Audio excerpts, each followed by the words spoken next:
அனைவருக்கும் வணக்கம். ஜெயஸ்ரீ நாட்டியனைய அன்போடு வரவேற்கின்றது. இன்றைய பதிவில் திருக்குறளில் ஒரு பார்வை. அதிகாரம் 29. கல்லாமை. திருட நினைக்காமல் இருப்பது. எல்லாமை வேண்டுவான் என்பான் எனைத்தொன்றும் கல்லாமை காக்கத்தன் நெஞ்சு. தனக்கு இகழ்ச்சி வரக்கூடாது என்று விரும்புகின்றவன் எந்த பொருளையும் திருடி எடுத்துக்கொள்ள தன் மனம் எண்ணாமல் இருக்கும்படி காக்க வேண்டும்.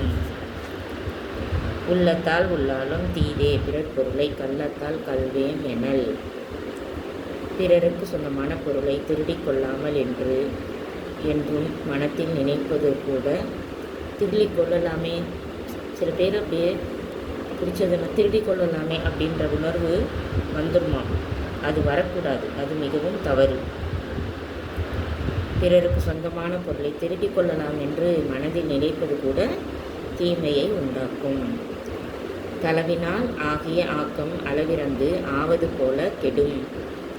திருட்டு தொழிலால் அடையக்கூடிய செல்வம் அளவிட முடியாதபடி பெருகுவது போல காட்டி திடீரென்று இல்லாது போகும். களவின்கண் கன்றிய காதல் விளைவின்கண் வீயா விழுமம் தரும். திருடுவதில் ஆசை வளர்ந்துவிட்டால் அதன் பயனாக ஓயாமல் துன்பங்கள் வந்து கொண்டே இருக்கும்.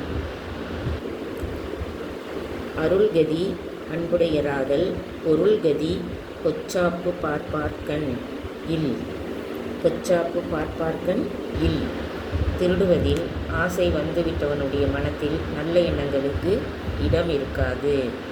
ஒரு பொருளை திருடிக்கொள்ள நினைத்து அந்த பொருளுக்கு சொந்தக்காரன் ஏமாறும் சமயத்தை பார்த்து கொண்டிருப்பவர்களிடம் அருளை கருதி அன்பு செய்யும் குணம் இருக்காது. அளவின் கண் நின்றொழுகல் ஆற்றால் களவின் கண் கன்றிய காதலவர். அது மட்டுமன்று, அவர்கள் திருட்டால் வரக்கூடிய பொருளை கணக்கிட்டு தம்முடைய சக்திக்கும் தகுதிக்கும் மீறிய காரியங்களையே செய்வார்கள். தம்முடைய நிலைமைக்கு தகுந்த வரையறையோடு அடங்கி வாழ்க்கை நடத்த மாட்டார்கள். களவென்னும் காரறிவாண்மை அளவென்னும் ஆற்றல் புரிந்தார்கண் இல். தம்முடைய சக்திக்கும் தகுதிக்கும் ஏற்ற அளவோடு வாழ்க்கை நடத்தக்கூடிய மன வலிமை உள்ளவர்களிடத்தில் இருட்டு அறிவான திருட்டு புத்தி இருக்காது. அளவறிந்தார் நெஞ்சத்து அறம் போல நிற்கும். களவறிந்தார் நெஞ்சில் கரவு. அளவோடு வாழ தெரிந்தவர்களிடத்தில் அவர்கள் மேற்கொண்ட அற உணர்ச்சி இருந்து கொண்டே இருக்கும். அளவுக்கு மீறிய வாழ்க்கையால் திருட நினைக்கிறவர்களுடைய மனத்தில் அந்த அற உணர்ச்சி மறைந்து விடுகிறது. அளவல்ல செய்தாங்கே வீவர் களவல்ல மற்றைய தேற்றாதவர். அளவுக்கு மீறிய காரியங்களால் தான் திருட வேண்டிய எண்ணம் உண்டாகிறது. அந்த எண்ணம் உண்டான பின் திருடுவதில் ஆசை வந்துவிட்டவர்கள் அளவுக்கு மீறிய காரியங்களையே செய்து அதனால் கெட்டு போவார்கள்.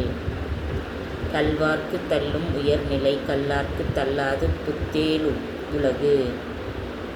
திருடுகின்றவர்களுக்கு கடைசியில் ஜீவனத்துக்கும் தடுமாற்றம் உண்டாகிவிடும். என்ன துன்பம் வந்தாலும் திருடாதவர்களுக்கு உலக சுகம் குறைந்தாலும் தேவலோகம் சேர்ப்பிக்கின்ற புண்ணியம் நிச்சயம். கல்லாமை என்ற இந்த அருமையான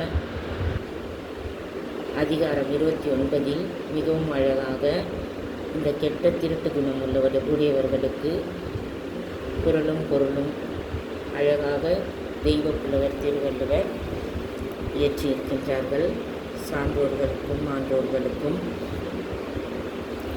இதை நாம் பின்பற்றி நம் வாழ்வில் உயர்ந்த நிலையை உயர்ந்த சிந்தனையை நினைத்து உயர்நிலையை அடைந்து வீடு பெற்று அடைய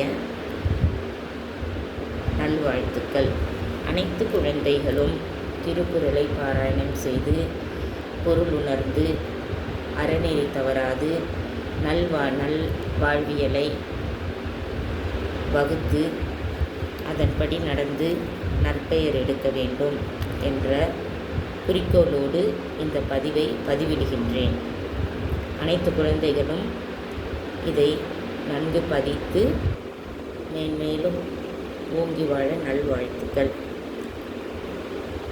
மற்றும் ஜெய்ஸ்ரீ நாட்டியாலயாவில் தையல், இசை, நடனம், வயலின், யோகா பயிற்சிகள் மிகவும் சிறந்த முறையில் 5 வயது முதல் 60 வயது வரை அனைத்து வயதினருக்கும் ஆர்வமுடையவர்களுக்கு சிறந்த முறையில் கற்பித்துக் கொண்டிருக்கின்றோம்.